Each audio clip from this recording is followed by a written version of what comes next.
प्रदोष व्रत करने वाले को भोजन नहीं करना चाहिए, ध्यान दीजिएगा। फलाहार करो, उसमें भी नमक का सेवन मत करो।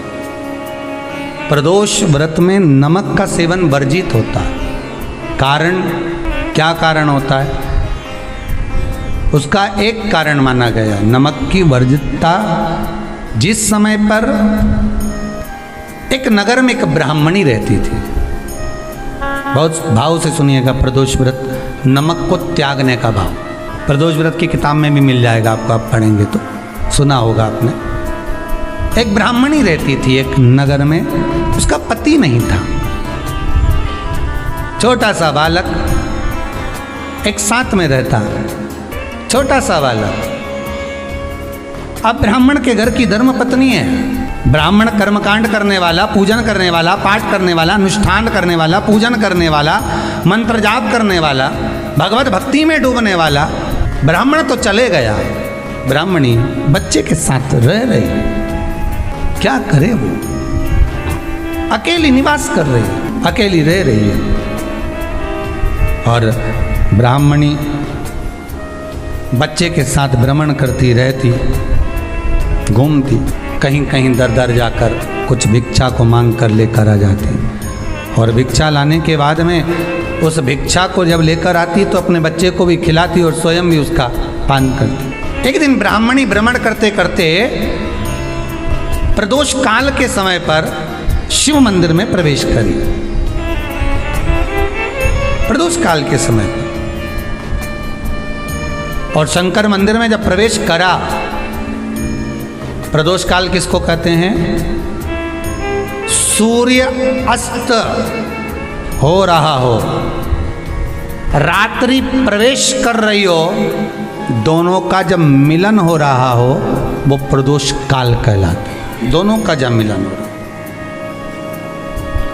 सूर्यास्त हो रहा हो, रात्रि अपना चरण बढ़ाने के लिए आगे बढ़ रही हो और दोनों का जब मिलन हो रहा है, वो प्रदोष काल है, वो प्रदोष का समय है। ब्राह्मणी मंदिर में प्रवेश कर रही।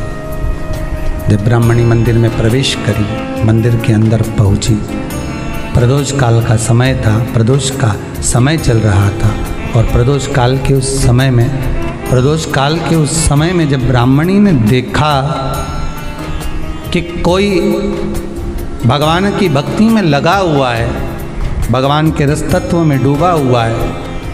आज ब्राह्मणी के पास में कुछ पदार्थ नहीं है, अपने बच्चे का पेट भरने के लिए कोई सामग्री नहीं है, और कुछ आस लेके वो प्रवेश करिए, कुछ आस लेकर वो अंदर प्रवेश कर जाती है। कोई ऋषि की पत्नी, कोई ब्राह्मण जन की अर्धांगिनी उस प्रदोष के समय पर शंकर का अभिषेक पूजन कर रही थी, भगवान शिव की आराधना कर रही थी, भगवान की भक्ति में डूबी हुई थी। जब भगवान शिव की आराधना में डूबी हुई है, आराधना कर रही है,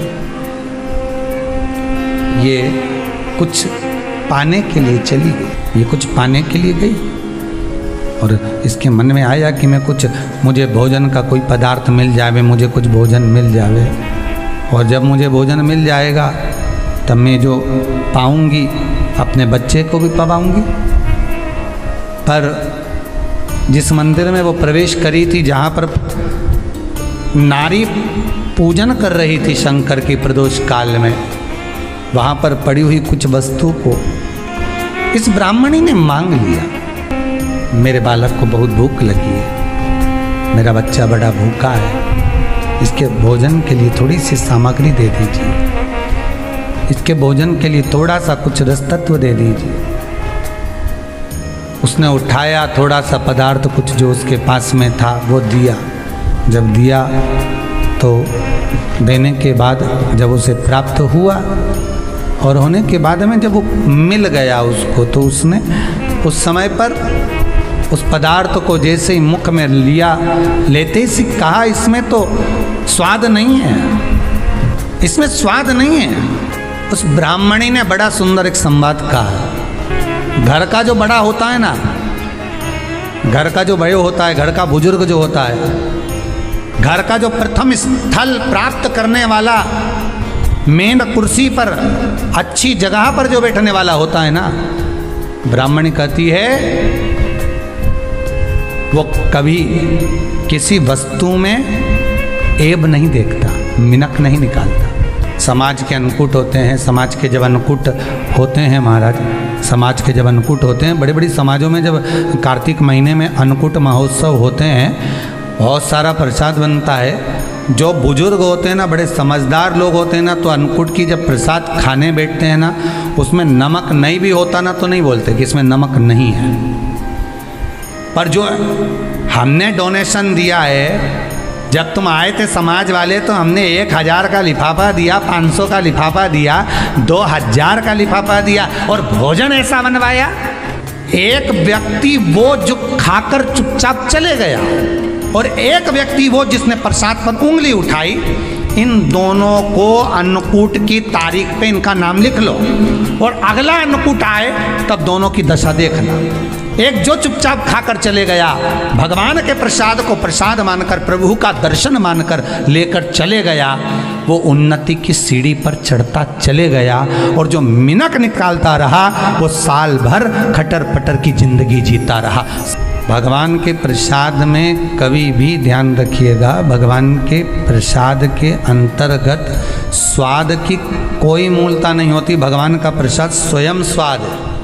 भगवान के प्रसाद में नमक नहीं देखना, मिर्ची नहीं देखना, भगवान के प्रसाद में शक्कर नहीं देखना, भगवान के प्रसाद में कुछ ये नहीं देखना कि कितना माल डला, कितना घी, कितना बादाम, कितना काजू, कितना इलायची डला। हाँ, यहाँ तक शास्त्र कहता है कि भगवान का प्रसाद अगर बन रहा है तो उसकी सुगंध भी नहीं ली जाती है महाराज। यहाँ तक शास्त्र कहता है। जब तक भगवान उसको पानी ले तब तक उसका सुगंध भी नहीं ली जाती।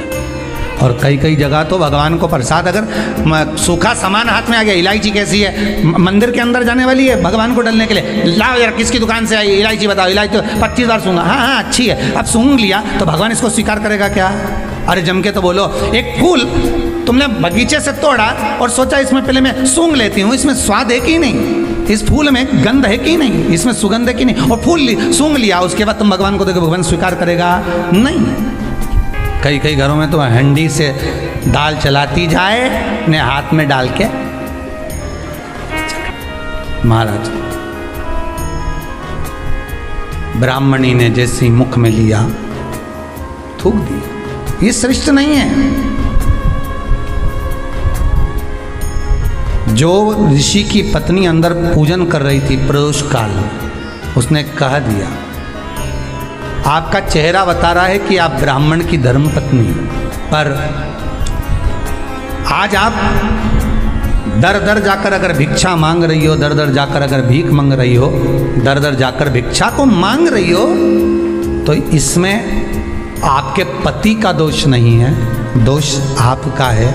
क्योंकि आप भगवान के प्रसाद में भी जो स्वाद देखी थी ना, ये आपका एक जन्म का नहीं है, ये ना जाने कितने जन्म का है।